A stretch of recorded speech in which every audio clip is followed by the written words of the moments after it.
Hello everyone. तो आज हम लोग सॉल्व करने वाले हैं न्यूमेरिकल बेस्ड ऑन कैपेसिटर्स। ठीक है, तो एक क्वेश्चन हम लोग ऑलरेडी सॉल्व कर चुके हैं। हम देखते हैं एक बेसिक क्वेश्चन और इस टाइप के क्वेश्चंस को कैसे सॉल्व किया जाता है। तो let's read down the question first. Find the equivalent capacitance of the combination of capacitors between points A and B as shown in the figure. Also calculate the total charge that flows in the circuit when a 100-volt battery is connected between points A and B. ठीक है, तो सबसे पहले क्या बोला है आप लोग का इक्विवेलेंट कैपेसिटेंस निकालना। तो सबसे पहला पार्ट बोला है कि how to find the equivalent capacitance between points A and B, and the second thing कि when this point A and B is connected with a battery of 100 volt, so what will be the charge flowing through the circuit. तो second case में आपको charge पूछा है, पहले case में आपको equivalent capacitance पूछा है। तो लेट्स मूव। पहले तो क्या करें, जनरल ऑब्जर्वेशन देखिए। तो क्या होता है ना, जनरली सर्किट्स जो रहते हैं ना वो कॉम्प्लिकेटेड दिखते हैं बट वो रहते बहुत इजी और ट्रिकी है। तो क्लियरली यहाँ पे देखिए कि ये ऐसे टेढ़ा जरूर दिख रहा है बट ये तीनों साथ में कनेक्टेड, इसके बीच में कोई पॉइंट ऑफ क्या बोलते हैं वेरिएशन नहीं है, कंटिन्यूटी के साथ में चल रहा है। तो अगर आप ध्यान से देखेंगे तो ये जो 360 माइक्रोफेरेड वाले कैपेसिटर्स हैं ये आपस में किस में कनेक्टेड है, सीरीज कॉम्बिनेशन में कनेक्टेड है। तो मैं इसको मान लेता हूं कि इन तीनों का जो तुम्हारा इक्विवेलेंट कैपेसिटेंस आएगा that will be nothing but C equivalent 1। Clear है। इसके बाद ये सर्किट कैसे रिड्यूस हो जाएगा ये बताइए कि ये वाला तीनों इस पॉइंट के बीच में, मतलब ये दोनों जो रहेंगे इसके साथ में एक और पैरेलल में आ जाएगा ये वाला, इन तीनों का इक्विवेलेंट। तो आई कैन से दैट कि how this circuit is going to reduce. पहले इसको ऐसे ही रखते हैं, इस पॉइंट को ऐसे करते हैं। यहाँ पे क्या होगा, ये तुम्हारा एक रेजिस्टेंस तुम्हारा 10 वाला आ जाएगा, एक और रेजिस्टेंस तुम्हारा 10 वाला आ जाएगा और एक और रेजिस्टेंस तुम्हारा इन तीनों का जो तुम्हारा इक्विवेलेंट रहेगा वो आ जाएगा। तो यहाँ पे 10 था, 10 माइक्रोफेरेड, आज भी 10 माइक्रोफेरेड, ये C इक्विवेलेंट 1 आ जाएगा। और ये तुम्हारा कितना था, 40 microfarad. This will be your point A, this will be your point B। Now इसके बाद क्या होगा, समझना बात को, कि इन तीनों का जो हम लोग इक्विवेलेंट निकालेंगे ना that will be nothing but C equivalent 2। ठीक है, ये तीनों पैरेलल में कनेक्टेड है, तीनों का इक्विवेलेंट जो आएगा that will B C equivalent 2। इसके बाद ये सर्किट कैसे रिड्यूस हो जाएगा, इसके बाद ये सर्किट बन जाएगा इस तरीके से, ये 40 माइक्रोफेरेड वाला बिटवीन पॉइंट A, फिर इसके एक और सीरीज में आ जाएगा which is nothing but C equivalent 2 और ये point B।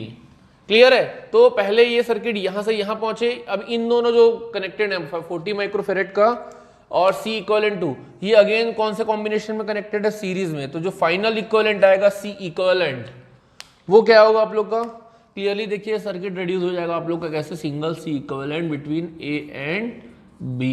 This will be your C equivalent. तो इस तरीके से आपका सर्किट क्या हुआ, रिड्यूस हुआ। तो लेट्स स्टार्ट। सबसे पहले क्या करते हैं, C इक्विवेलेंट 1 फाइंड करते हैं।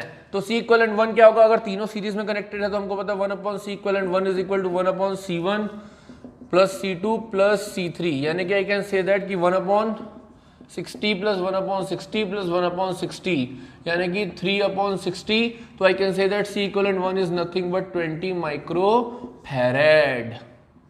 क्लियर है। इसके बाद हम लोग क्या करने वाले हैं कि C इक्विवेलेंट 1 निकाल के C इक्विवेलेंट 2 निकालेंगे। मैं तुमको बताया था ये तीनों पैरेलल में कनेक्टेड हो जाएंगे, तीनों पैरेलल में कनेक्टेड है तो I can calculate as C equivalent 1 and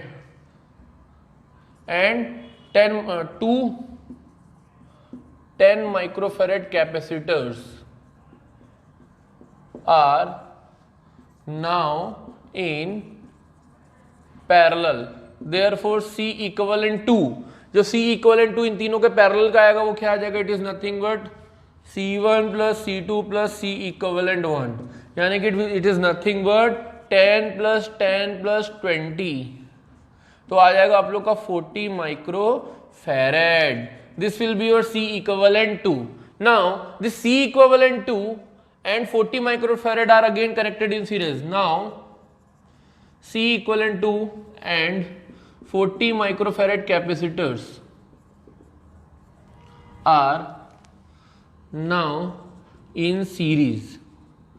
So therefore final C equivalent is nothing but C equivalent 2 plus 40, यानी कि it will be nothing but, sorry not like this, because ये series में connected ना, series के लिए क्या होगा 1/c equivalent is nothing but 1/c equivalent 2 + 1/40, यानी कि it will be nothing but 1/40 + 1/40, यानी कि इट इज नथिंग बट 2/40, यानी कि C equivalent will be nothing but 20 micro farad. तो हमारा जो C इक्विवेलेंट या इक्विवेलेंट कैपेसिटेंस इस पूरे सर्किट का क्या आया, it is nothing but 20 micro farad.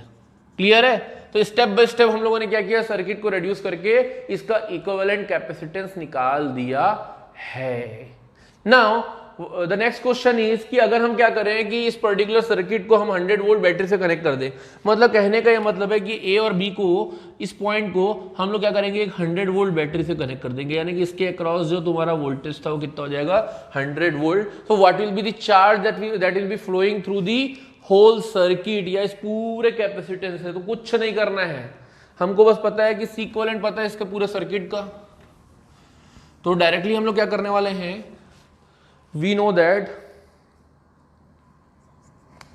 as Q is equal to CV, यानी कि यहां पे क्या हो जाएगा, Q is equal to C equivalent into voltage, और C इक्विवेलेंट अपना कितना आया था 20 माइक्रो फैराड इंटू वोल्टेज कितना है रे 100 वोल्ट ना, तो ये आ जाएगा 100 volt battery.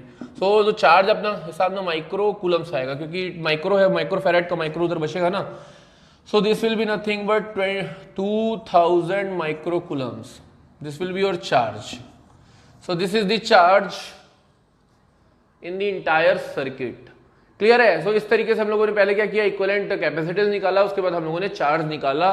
So this is all about this numerical. Thank you.